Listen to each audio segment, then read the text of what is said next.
Henry David Thoreau was born on July 12, 1817 in Concord, Massachusetts.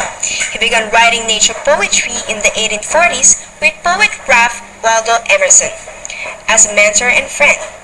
In 1845, he began his famous 2-year stay on Walden Pond, which he wrote about in his masterwork Walden. He also became known for his beliefs in transcendentalism and civil disobedience, and was a dedicated abolitionist. One of America's most famous writers, Henry David Thoreau, is remembered for his philosophical and naturalist writings. He was born and raised in Concord, Massachusetts, along with his older siblings John and Helen and younger sister Sophia. His father operated a local pencil factory, and his mother rented out parts of the family's home to boarders. A bright student, Thoreau eventually went to Harvard College. There, he studied Greek and Latin as well as German. According to some reports, Thoreau had to take a break from his schooling for a time because of illness. He graduated from college in 1837 and struggled with what to do next. At the time, an educated man like Thoreau might pursue a career in law or medicine or in the church. Other college graduates went into education, a path he briefly followed. With his brother John, he set up a school in 1838. The venture collapsed a few years later after John became ill. Thoreau then went to work for his father for a time. After college, Thoreau befriended writer and fellow Concord resident Ralph Waldo Emerson. Through Emerson, he became exposed to transcendentalism, a school of thought that emphasized the importance of empirical thinking and of spiritual matters over the physical world. It encouraged scientific inquiry and observation. Thoreau came to know many of the movement's leading figures, including Bronson Alcott and Margaret Fuller. Emerson acted as a mentor to Thoreau and supported him in many ways. For a time, Thoreau lived with Emerson as a caretaker for his home. Emerson also used his influence to promote Thoreau's literary efforts. Some of Thoreau's first works were published in The Dial, a transcendentalist magazine, and Emerson gave Thoreau access to the lens that would inspire one of his greatest. In 1845, Thoreau built a small home for himself on Walden Pond, on property owned by Emerson. He spent more than 2 years there. Seeking a simpler type of life, Thoreau flipped the standard routine of the times. He experimented with working as little as possible rather than engage in the pattern of 6 days on, with 1 day off. Sometimes, Thoreau worked as a land surveyor or in the pencil factory. He felt that this new approach helped him avoid the misery he saw around him. The mass of men lead lives of quiet desperation, Thoreau once wrote. His schedule gave him plenty of time to devote to his philosophical and literary interest. Thoreau worked on a week on a Concord and Merrimack rivers in the year 1849. The book drew a boating trip he took with his brother John in 1839. Thoreau eventually started writing about his Walden Pond experiment as well. Many were curious about his revolutionary lifestyle, and this interest provided the creative spark for a collection of essays. Published in 1854, Walden, or Life in the Woods, espoused living a life close to nature. The book was a modest success, but it wasn't until much later that the book reached a larger audience. Over the years, Walden has inspired and informed the work of naturalists, environmentalists, and writers. While living at Walden Pond, Thoreau also had an encounter with the law. He spent a night in jail after refusing to pay a poll tax. This experience led him to write one of his best-known and most influential essays, Civil Disobedience. Also political views, opposing slavery and the Mexican-American War. He made a strong case for acting on one's individual conscience and not blindly following laws and government policy. The only obligation which I have a right to assume is to do at any time what I think right, he wrote. Since it's publication in 1849, Civil Disobedience has inspired many leaders of protest movements around the world.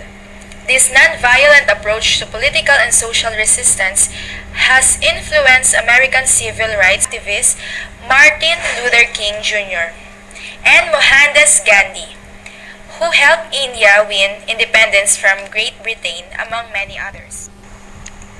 After leaving Walden Pen, Thoreau spent some time looking after Emerson's house while he was on our tour in England. He soon took to art lecturing himself. Still fascinated with nature, Thoreau wrote down his observations on plant and wildlife in his native Concord on his journeys. He visited the woods of Maine and the shoreline of Cape Cod several times. Thoreau also remained a devoted abolitionist until the end of his life. To support his cause, he wrote several works including the 1854 essay Slavery in Massachusetts. Thoreau also took a brave stand for Captain John Brown, a radical abolitionist who led an uprising against slavery in Virginia.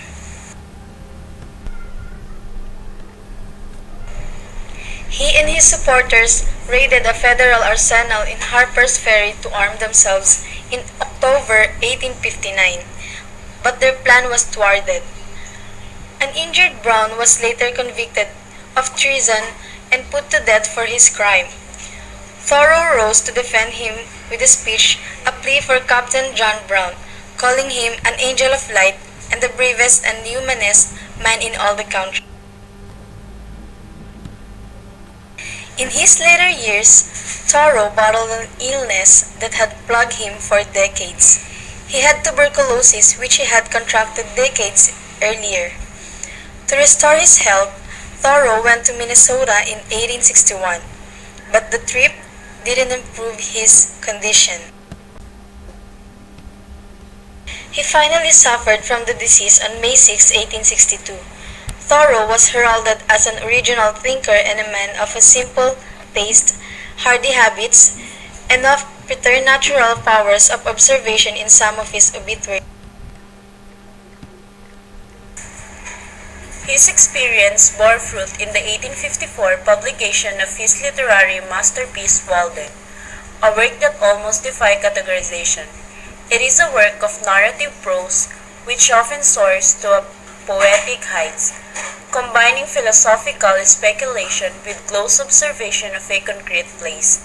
It is a rousing summons to the examined life and to the realization of one's potential, while at the same time it develops what might be described as a religious vision of the human being and the universe.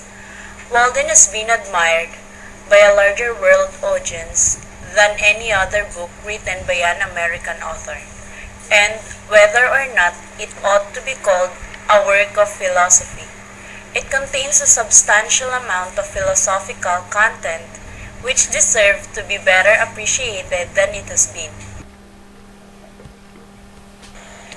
By the late 19th century, the work of naturalists John Burroughs and John Muir, both influenced by Thoreau, drew attention to Thoreau as a nature writer. Beginning in 1899, photographer and environmentalist Herbert Wendell Gleason worked to popularize Thoreau by capturing images of the places that Thoreau had known and about which he had written. Gleason's photographs of Thoreau's work were used to illustrate the 1906 editions of Thoreau's collected writings.